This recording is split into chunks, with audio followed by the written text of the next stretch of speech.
চিনি কেমন গরম করছে, ওই যে বাবা রে গরম করছে চিনি।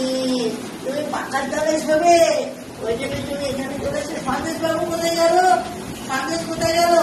তোমার খুব গরম করছে, কিন্তু রকি দাদা তো নাম নেই, তোমাকে কামড়ে দেবে। ওরে বাবা রে, দেখো চিনিকে দেখো। রকি চান করি দেবো আজকে।